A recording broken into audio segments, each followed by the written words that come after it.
സെക്രട്ടേറിയറ്റിന് മുന്നിലെ ആശാവർക്കർമാരുടെ അനിശ്ചിതകാല സമരം ഇന്ന് 17ാം ദിവസത്തിലാണ്. ഓണറേറിയം വർധനയിൽ തീരുമാനമാകുന്നതുവരെ സമരം തുടരുമെന്നാണ് ആശമാരുടെ നിലപാട്. NHM ജില്ലാ മെഡിക്കൽ ഓഫീസർമാർക്ക് നൽകിയ കത്തിനെതിരെ ആശമാർ രംഗത്തെത്തി. NHMന്റെ ഭീഷണി ഉത്തരവ് തള്ളിക്കളയുന്നുവെന്നും ഏകപക്ഷീയമായ നടപടിയാണെന്നും സമരക്കാർ കുറ്റപ്പെടുത്തി. സമരത്തിലുള്ള ആശമാർ തിരികെ ജോലിയിൽ പ്രവേശിക്കണമെന്നും ഇല്ലെങ്കിൽ മെഡിക്കൽ ഓഫീസർമാർ പകരം സംവിധാനം ഏർപ്പെടുത്തണമെന്നുമായിരുന്നു ഇന്നലെ national health mission state mission ഡയറക്ടറുടെ നിർദ്ദേശം. NHMനും ലേബർ കമ്മീഷണർക്കും നിയമപ്രകാരം നോട്ടീസ് നൽകിയാണ് പണിമുടക്ക് നടത്തുന്നതെന്ന് Kerala Asha health workers association അറിയിച്ചിട്ടുണ്ട്. ആദിൽ പാലോട് ചേരുന്നു കൂടുതൽ വിവരങ്ങളുമായി. Adil Palode, good morning. ആദിൽ പാലോട്, അത്ര ഗുഡ് മോർണിംഗ് അല്ല എന്ന് എനിക്കറിയാം. ആശാ വർക്കർമാരെ സംബന്ധിച്ചിടത്തോളം 17ാം ദിവസമാണ്. മാത്രമല്ല സർക്കാർ എല്ലാവിധ സമ്മർദ്ദവും ചെലുത്തുന്നുണ്ട്. ഈ ആശാ വർക്കർമാർക്കിടയിൽ ഒരു ഭിന്നത സൃഷ്ടിക്കാനാണോ സർക്കാരിൻ്റെ ഈ ഉത്തരവിലൂടെ ലക്ഷ്യമിടുന്നത്? ചില ആശാ വർക്കർമാർ ജോലിയിൽ പോവുകയും മറ്റ് ആശാ വർക്കർമാർ ജോലിയിൽ പോവാതിരിക്കുകയും ചെയ്തൊരു സാഹചര്യം ഉണ്ടാകുമോ? അതാണ് ചോദ്യം. പക്ഷേ കടുത്ത രൂപത്തിലുള്ള നിലപാടാണ് ഈ നിർദ്ദേശത്തിനെതിരെ ആശമാർ നടത്തുന്നതെന്ന കാര്യത്തിൽ സംശയമില്ല.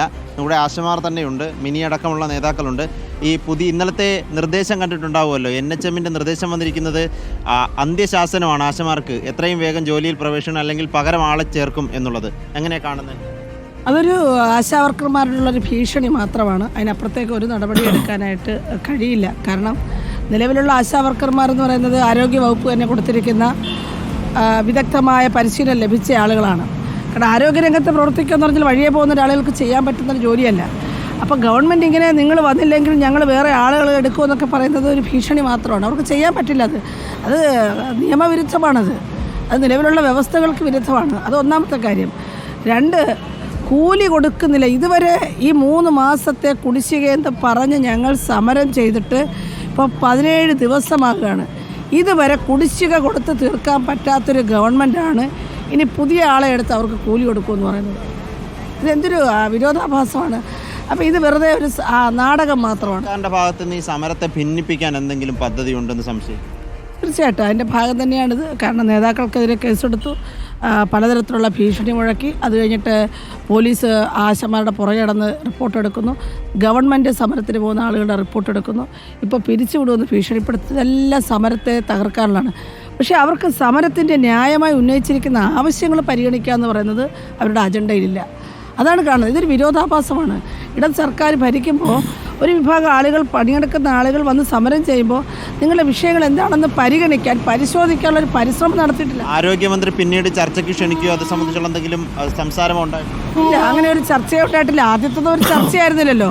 നമ്മൾ എപ്പോഴും കൊടുത്തുകൊണ്ടിരിക്കുന്ന നിവേദനം അവിടെ വാങ്ങിച്ച് വീണ്ടും വെച്ചു.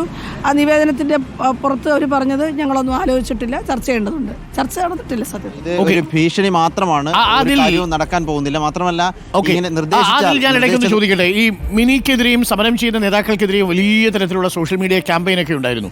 അതിൽ ഈ മിനിയോട് ചില ആളുകൾ ചോദിക്കാനായിട്ട് നമ്മളോട് മെസ്സേജ് അയക്കുന്നത് മിനി ആശാ വർക്കറാണോ എന്നുള്ള കാര്യം പല ആളുകളും വിമർശനാത്മകമായി ചോദിക്കുന്നുണ്ട്. കാര്യം മിനിയുടെ ലീഡർഷിപ്പിൽ ഈ സമരം ചെയ്യുമ്പോൾ SUCയുടെ നേതാവ് ഈ സമരപ്പന്തലിൽ വരുന്നു, അതാണ് രാഷ്ട്രീയത എന്നാണ് CPM പ്രചരിപ്പിക്കാൻ ശ്രമിക്കുന്നത്. മിനിയോട് ആ കാര്യം ഒന്ന് നേരിട്ട് ചോദിക്കാം.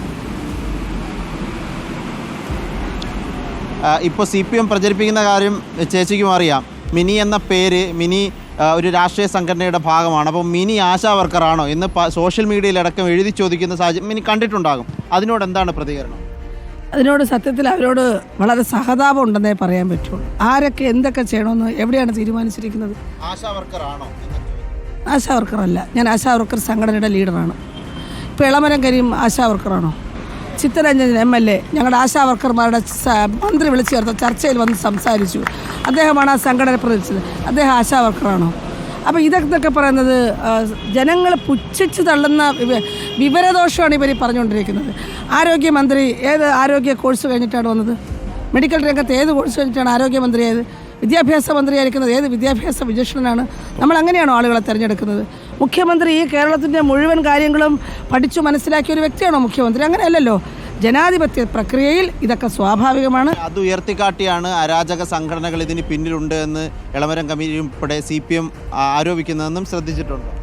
ഒരു സത്യത്തിൽ ഭയങ്കര ഭോഷ്കാണ് പറഞ്ഞുകൊണ്ടിരിക്കുന്നത്. ഭോഷ്കെന്ന് മാത്രമല്ല, മണ്ടത്തരമാണ് പറഞ്ഞുകൊണ്ടിരിക്കുന്നത്. ഈ ലോകത്തെ ആളുകൾ മുഴുവൻ നോക്കിക്കാണുമ്പോൾ ഒരു ട്രേഡ് യൂണിയൻ്റെ നേതാവിരുന്ന് ഇതുപോലെയൊക്കെ പറയാമെന്ന് പറഞ്ഞാൽ അത് അദ്ദേഹത്തിൻ്റെ അറിവില്ലായ്മയെ കൂടുതൽ ആളുകളുടെ അടുത്തേക്ക് കൊണ്ടെത്തിക്കാൻ മാത്രമേ ഉപകരിക്കൂ. ഓക്കെ. അതാണ് thank you. ഈ സ്വയം അപഹാസ്യരാകുകയാണ് CPM നേതാക്കൾ ചെയ്യുന്നത് എന്നുള്ളതാണ് ഇപ്പോൾ മിനി തന്നെ ഇക്കാര്യങ്ങൾ വ്യക്തമാക്കുന്നത്. Arunkumar. Okay, thank you Adil Palode.